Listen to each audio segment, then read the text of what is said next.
നിയമസഭാ തെരഞ്ഞെടുപ്പൊക്കെ കഴിഞ്ഞു. ഈ തെരഞ്ഞെടുപ്പിൻ്റെ കാലത്ത് നമ്മുടെ മുഖ്യധാരാ ചാനലുകൾ കാട്ടിക്കൂട്ടിയ കോപ്രായത്തരങ്ങൾ മലയാളിയുടെ മനസ്സിൽ എന്നും നിലനിൽക്കും.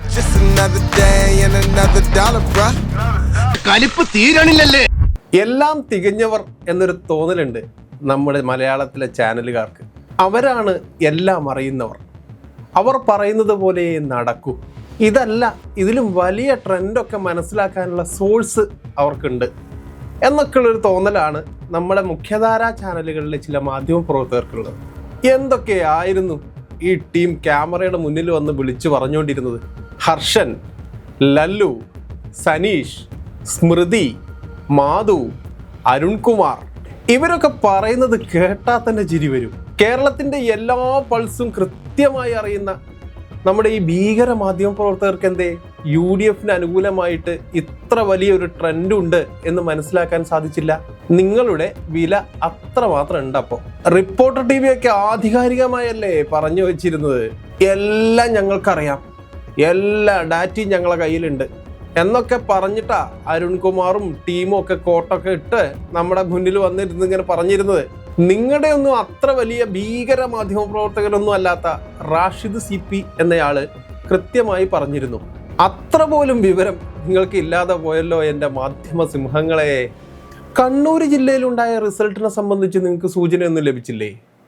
അല്ല, എവിടെയും പറഞ്ഞു കണ്ടില്ല, അതുകൊണ്ടാണേ.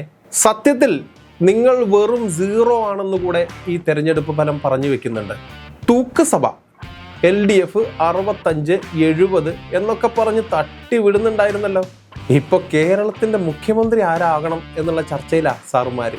എന്ത് പൾസാണ് നിങ്ങൾ മനസ്സിലാക്കിയത്? കേരളത്തിൽ ഇത്ര വലിയൊരു ട്രെൻഡ് ഉണ്ടെന്ന് പോലും നിങ്ങൾക്ക് മനസ്സിലാക്കാൻ സാധിച്ചില്ല. അപ്പൊ നിങ്ങൾ സ്വയം വിലയിരുത്തേണ്ട സമയം അതിക്രമിച്ചിട്ടുണ്ട്. പരസ്പരം തമ്മിൽ തല്ലിക്കുക എന്ന് പറയുന്ന ഈ പരിപാടിയുടെ പേര് മാധ്യമപ്രവർത്തനം എന്നല്ല. എന്തൊരു ബഹളമായിരുന്നു റിസൾട്ട് വന്ന ദിവസം. നിലത്ത് കിടന്ന് ഉരുണ്ടില്ല എന്ന് മാത്രമേ ഉള്ളൂ, ബാക്കി എല്ലാ ഇവന്മാർ കാണിച്ചു കൂട്ടിയിട്ടുണ്ട്. TV തുറന്ന ഈ കോമാളിക്കളി മാത്രമാണ്.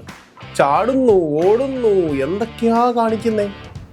കേരളത്തിന്റെ എല്ലാ രാഷ്ട്രീയ സാഹചര്യങ്ങളും അരച്ച് കലക്കി കുടിച്ചവരാട്ടോ ഇവരൊക്കെ. ഈ റിപ്പോർട്ടർ TVയിൽ അരുൺകുമാറൊക്കെ എത്രമാത്രം മതപ്പതിച്ചു പോയി. അയാളുടെയൊക്കെ വിലയിരുത്തൽ കേട്ടാണ്ടല്ലോ കേരളത്തിലെ ജനങ്ങളെ ഓരോരുത്തരെയും ഇയാൾ കണ്ട് സംസാരിച്ച പോലെയാ. ഈ എക്സിറ്റ് പോൾ എന്ന് പറഞ്ഞ കലാപരിപാടിയൊക്കെ ഭയങ്കര കോമഡിയാട്ടോ. എന്തൊക്കെയോ വിളിച്ചു പറയുന്നു. ഈ വിഡ്ഢിത്തരം ആധികാരികമായി കോട്ടിട്ട് വന്ന് പറയുക എന്നതാണ് ഇവരുടെ പരിപാടി. ഒന്നുപോലും ശരിയായി വന്നതുമില്ല. നിങ്ങൾ കാരണം പൊതുജനമധ്യത്തിൽ അപമാനിതരാകുന്ന സാധാരണ മാധ്യമപ്രവർത്തകരുണ്ട്. നിങ്ങളുടെയൊക്കെ ബ്യൂറോകളിൽ ജോലി ചെയ്യുന്നവർ തന്നെ. അവരാണ് ജനങ്ങളുടെ മുന്നിൽ പോകുന്നത്, അവരെയാണ് ജനം പരിഹസിക്കുന്നത്. നിങ്ങൾ വലിയ മാധ്യമപ്രവർത്തകരാണെന്ന തോന്നൽ നിങ്ങളുടെ മാത്രമാണ്. യഥാർത്ഥ മാധ്യമപ്രവർത്തകർ നിങ്ങളൊന്നുമല്ല. കേരളത്തിൽ CPM തകരാൻ അത്ര വലിയ ചർച്ചയുടെയും അത്ര വലിയ കാരണങ്ങളും ഉള്ളതായിട്ടൊന്നും എനിക്ക് തോന്നുന്നില്ല. കോടിയേരി ബാലകൃഷ്ണന് ശേഷം ചിരിക്കുന്ന ഒരു നേതാവിൻ്റെ മുഖം പാർട്ടിയിലില്ല.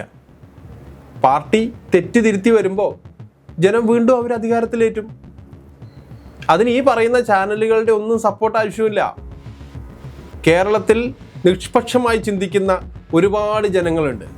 അവരാരും ഈ ചാനലുകളുടെ കോമാളിക്കളി മുഖവിലയ്ക്ക് എടുക്കുന്നില്ല. അതാദ്യം നിങ്ങൾ മനസ്സിലാക്കുക. അതാണ് ഈ തെരഞ്ഞെടുപ്പ് ഫലം പറഞ്ഞു വെക്കുന്നത്. കലിപ്പ് തീരണില്ലല്ലേ?